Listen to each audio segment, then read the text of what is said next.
खालामनो हायो।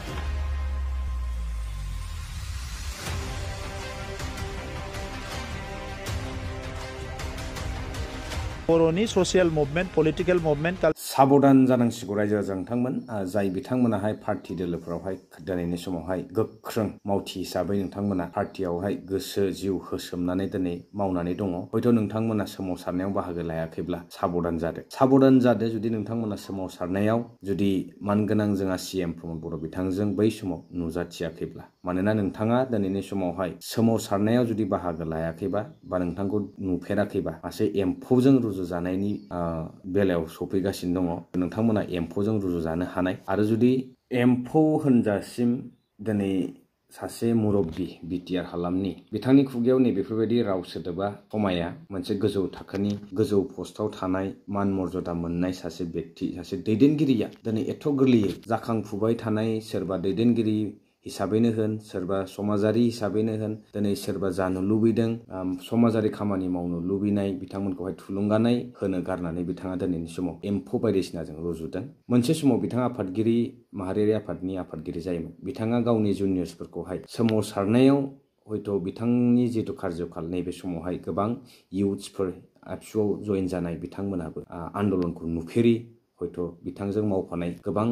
सोद्रोमाफोर दंमोन। अब्ला बिथांमोना मासे एम्फौ नामा? बिथांमोना गाज्रि जानायखौ बा जायिखौ जायाखै होननानै दिनैनि समावहाय सोरबा दैदेनगिरिनो जुदि फोरमायनानै होयोब्ला बिथांमोना दिनै एम्फौजों रुजुजागोन नामा? बबेनि एम्फौ आं सिनाया बबे समावहाय सोमावसारनायमोन आं बेबायदि नुफेराखैमोन होननानै बिथाङा दिनै बुंदों। सोर बुंदों? जोंहा मानगोनां CM प्रमद बर' बिथाङा बुंदों। आरो सोरखौ बुंदों? बिथाङा बुंदों जोंहा मानगोनां बिक्रमदैमारि आदाखौहाय। जिहेतु नोंथांमोना नुबाय थायो ससियेल मिडियानि गेजेरजों मिडियानि गेजेरजोंहाय बिक्रमदैमारि आदाया जेब्लायबो कागजे कलमे लानानै बिथाङा उइथ प्रुफ माखासे खोथाफोरखौहाय सोराङाव लाबोनानै होयो। दिनै बिथाङा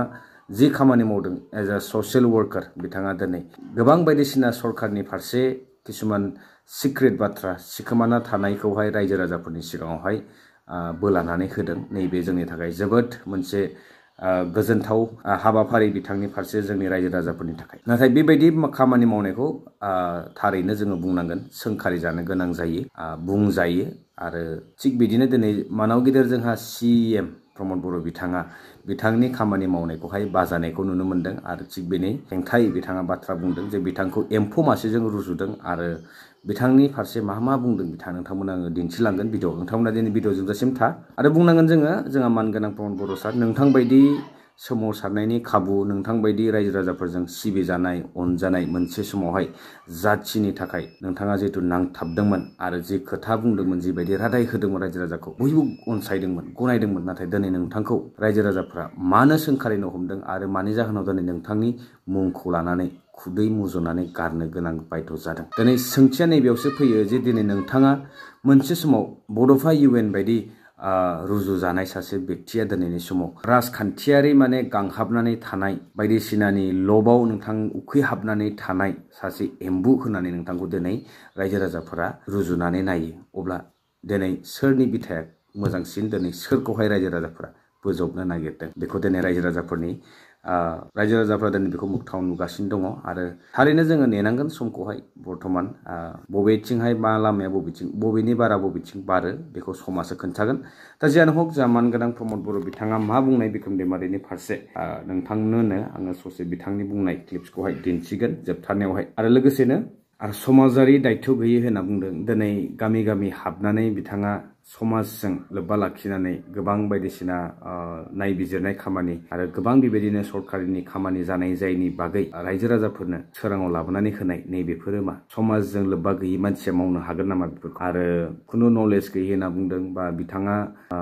मा रावजोंहाय बिथांमोनखौ फोरमायबावगोन आरो मा रावजों बुजायबावनो दिनै रोंखा राखासै बयबो। आं गोबां बुंनो दङ होननानै आं सानाखै। नोंथांमोना बिजिरलायदो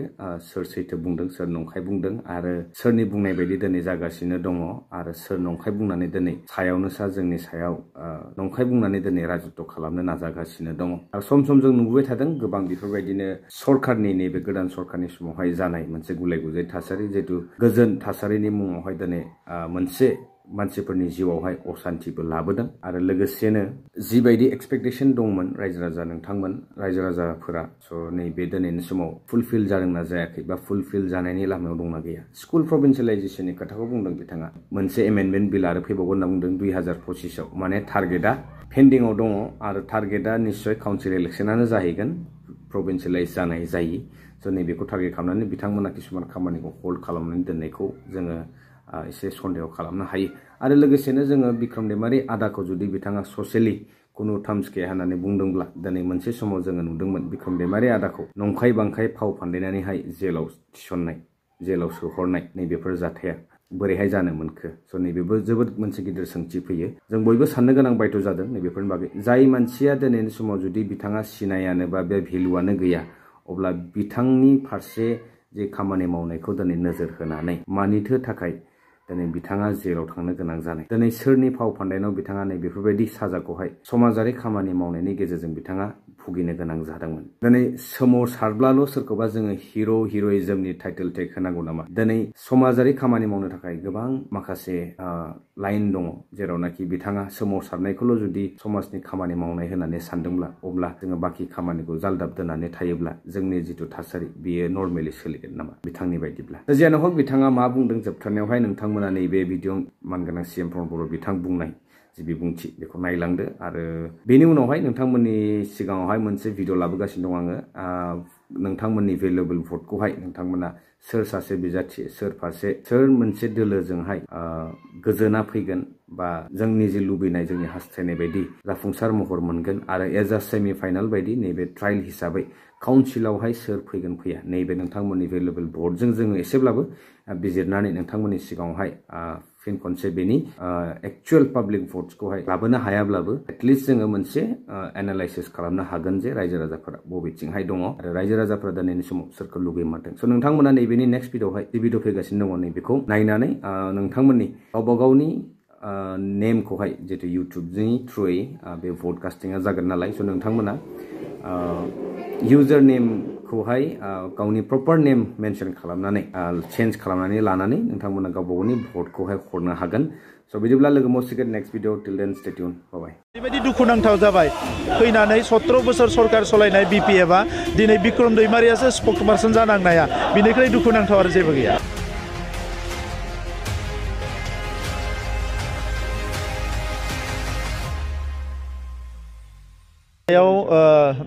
जिखौ बुंदों आङो बिखौ जेबो रोङा होननानै सानो जे बे जेबो मिथिया आरो बेहा कुनु समाजारि दायित्व गैयै मानसियासो बेबायदि बुंनो हायो कलेज प्रभिन्सियेलाइज जानांगौ होननानै बिक्रमदैमारिया मालाबाबो सोमावसाराखै जों सोमावसारदों स्कुल प्रभिन्सियेलाइज जानांगौ होननानै बिक्रमदैमारिया मालाबाबो सोमावसाराखै जों सोमावसारदों जोङो थांनाय 15-20 बोसोर फरायसालिया प्रभिन्सियेलाइज जानांगौ फरायसालिमाया प्रभिन्सियेलाइज जानांगौ मास्टारनि साख्रिया जानांगौ लेखा सम मथे मोननांगौ बेफोर सोमावसारनायाव जों दङमोन बिक्रमदैमारि होननाय एम्फौबो नुवाखैमोन आं बेवहाय दा गोदानै बिथाङा हाग्रामा महिलारिनि उनथिं थानानै गावनि राजखान्थि लाबालाबनि थाखाय बायदिसिना बाथ्रा बुंदों आं बिथांखौ बुंदों जे बेबायदि बाथ्राखौ बुंनो नाङा आसाम सरकार आरो BTR सरकार सावरायनानै बे 10 खान कलेजखौ प्रभिन्सियेलाइज खालामनाय जादों आरो काउन्सिलखौ अथराइज खालामदों जे काउन्सिला बिखौ प्रभिन्सियेलाइज खालामनांगौ आरो SOPD फान्डनिफ्राय